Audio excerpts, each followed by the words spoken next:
Good morning, Citizen Peterson. First, I have a bunch of questions and I want to have them answered immediately. Like, you have a post on Quora in which you encourage all children to incur skateboarding injuries. but also stated in this post, you wrote that do not try to rescue someone who does not want to be rescued, and be very careful about rescuing someone who does. And can you reconcile this with what you stated about transcendent morality and the heroic impulse that I guess men are supposed to be born with? Okay. So, well, the skateboarding question is, I have a book coming out in 2018 called 12 Rules for Life, An Antidote to Chaos. And one of the chapters in there is from that Quora posting, and it's called Don't Bother Children When They're Skateboarding. And it's sort of associated with what I had said earlier about parkour, for example, is that, kids need to go out and push themselves against danger, because that's what life is pushing yourself against danger. And when you see kids doing things that are dangerous but spectacular, then you kind of have a moral obligation to back the hell off and let them experiment with their own mortality, because you can't keep them safe. The best thing you can do is make them able and courageous. And I would say that that's a more difficult lesson, generally speaking, for mothers to learn than for fathers to learn, and that was Freud's fundamental observation, but it's absolutely crucial. And so I've seen kids do, you can obviously be a fool on a skateboard, although the distinction between being a fool and developing yourself is not as clear as people might like to imagine. And when kids are out there with no helmet and doing dangerous things, it's like there's a part of me that of course is very worried about it, but there's another part of me that admires it very much, because they're practicing what they need to practice in order to cope with the world. Okay, so there's that. Now, the other one was rescuing people. Yeah. Well, I got this partly from Carl Rogers, because Rogers he's a clinician, a very famous clinician, and he was a Christian missionary to begin with, but he didn't end up that way. But he was very interested in the utility of listening as a means of redemption, essentially. And listening, by the way, is if you have someone that you know that has a problem, the best thing you can often do is listen to them, if they're actually trying to communicate, because people configure themselves through speech. And most people can't think, and I don't mean that in a mean way. I mean the way they think is by talking, and they can't talk unless they have someone to talk to. And it's partly because they're bouncing the idea off them and seeing if it makes sense and seeing how the person responds. So listening is a great thing.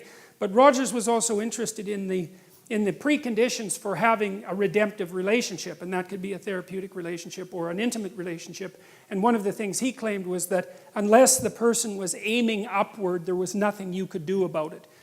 And that seemed to be associated with this idea of that initial choice, say, between good and evil. See, once someone comes to therapy, they've already done something. They've already said, I have a problem, conceivably I could fix it, and I need to do something about it. And then, so half the work is already done by the time they show up, because they've already said, well, things aren't as good as they could be, and I could do something about it. The question is, can you do anything about someone who isn't at that state? And my observation, and this is Roger's observation as well, is that you can't. I think you can serve by example, but until the person has decided on their own that they're wrong, and that's why they're suffering, that there's something wrong about what they're doing, and that they want to fix it, I think that even trying to hammer against that often makes it worse. So, and I know that Solzhenitsyn, when he was talking about the communist ideologues, the really hardcore communist ideologues that were eaten up by the Gulag Archipelago system, sort of devoured by their own, he saw the same thing, was that until they were willing to admit that something was wrong with the manner in which they had construed the world, that it had resulted in their own demise, that there was actually no way of communicating with them. They're in kind of an authoritarian bubble. And so I don't think that... So even if you orient yourself as an archetypal hero, there's no way you can get through that barrier that Well, I think that that's part of the issue of free will. I do not think that people can learn unless they admit that they're wrong. There's this play, The Cocktail Hour by T.S. Eliot, and he has this woman in the play, and she comes up to a psychiatrist and she says, just in the course of casual conversation, she says, I really hope there's something wrong with me. And of course the psychiatrist is a bit taken aback by that, and he says, well, why in the world would you hope such a thing? And she says something like, Well, like I'm suffering, man. Things are not good for me. I'm having a dreadful time of it. And as far as I can tell, there's only two possibilities. Either the world, in its essence, is conspiring against me and I'm doomed because what am I going to do about the world? Like it's just built into the structure of reality. Or I'm doing something wrong. So I'm really hoping that I'm doing something wrong because if I am, then maybe I could fix it and I'd stop suffering. And it's something like that. And see, it's also, I think that if your life isn't what it could be and you're suffering, then it seems to me that that should be sufficient evidence that you don't know enough. And if that isn't sufficient evidence that you don't know enough, then I don't know how anyone else could provide you with that evidence. And so I'm going to leave it at that. This is psychological rescue, not like rescuing someone who's drowning, for example? Yes, you can rescue people when they're drowning even if they don't want you to. Perfect. I'll tell you something about that though. Something interesting about that, and that's relevant, is that, I don't know how many of you know how you rescue someone who's drowning. You do it like this, right? You come to them like this, and you push them away with your foot. I'm telling you, that's what you do if you're a lifeguard, because if they're panicking and they grab you, you both drown. And that's stupid, because then you both drown, right? And that's a really good way, that's a really good metaphor for trying to help someone too. It's like when people are in real trouble, some of it's they're confused and some of it is that their life has collapsed around them and there's some malevolence there and there's some desire for vengeance. It's just like one dangerous mess. And if you're going to wade in there unprepared, the probability that they're going to take you down compared to you elevating them is very, very high.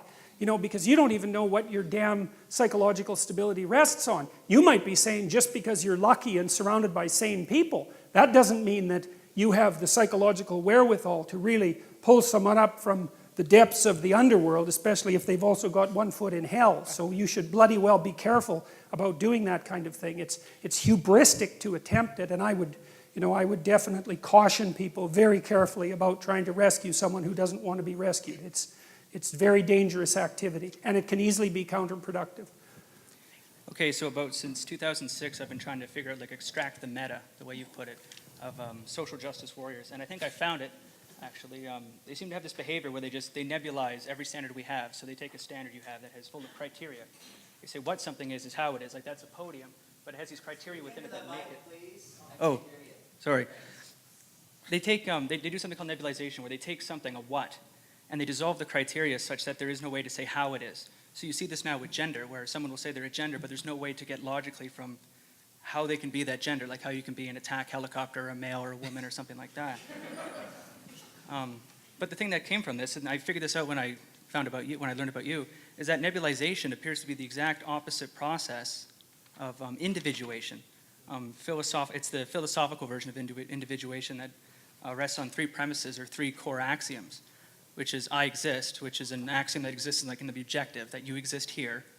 And then I am, which is a reiteration or reincarnation of I exist, which is, basically you have to say I'm right about having existed or else it just falls apart. And then you have as, which is the question begged from that. Well, if you exist and you're right, as what? And you're talking about God being the metaphor of God in Genesis being a metaphor for the creation of consciousness. And it appears that individuation actually fits that triad. Because if you take as, for example, the as it's the predictive aspect, where you try to take the subjective and make it objective. So you have an idea, you test it in reality, and time is the ultimate arbiter that determines these things. And it changes your understanding of reality. It lets you know God. It lets you know the objective. And then from that point, there's the subjective, which is supposed to be formed from objective reality. But because you've changed that, you now have to sacrifice your old self. The old way you saw Jordan Peterson of 10 years ago was not who he is now. So it gets sacrificed. And at the same time, you can point back to that guy, that Jordan Peterson, and say, well, that guy was wrong. And that's the scapegoating of the Son. So the subjective aspect, the I am right, is the Son, and then the Holy Spirit, which is supposed to lead you to God, is the as. And Okay, then, I don't understand the relationship between that and the first part. Go. So can you just clarify that? The social justice aspect and the nebulization. Oh, the social justice is the exact opposite process of individuation. That's all it is. And it actually occurs at as. If you're at as and you're thinking, well, what am I?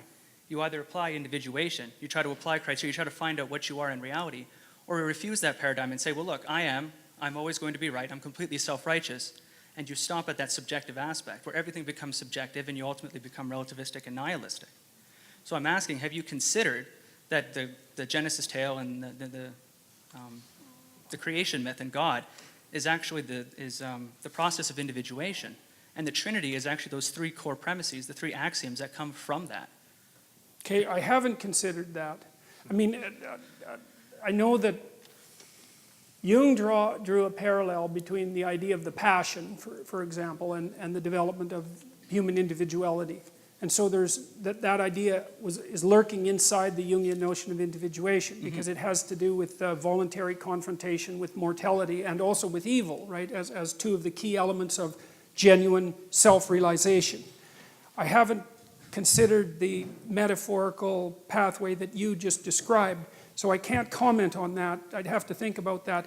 But I could say that one of the things that does disturb me about the ideological battle that's going on right now, and I think this is a very deep part of it, and this is the part that's a battle against the logos in Derrida's old terms, right? The phallogocentric West needs to be taken down to its essence, is the refusal to engage in precise language. And I see that in part, for example, manifested in the refusal of the people who I'm criticizing to ever engage me in any debate. They don't believe in debate, and they don't believe in the let's say, the redemptive power of dialogue, because mostly what they believe in is power. So there's a nebulization in that manner. There's this tendency to hide behind what's vague and fog-like instead of making things sharp and clear and crystalline. And I do think that that's part of the degeneration of a civilization as far as I'm concerned. So you haven't considered that then? No. Not yet. Would you please?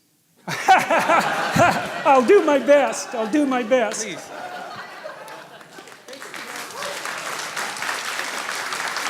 Thank you. Oh, thank you. Thank you.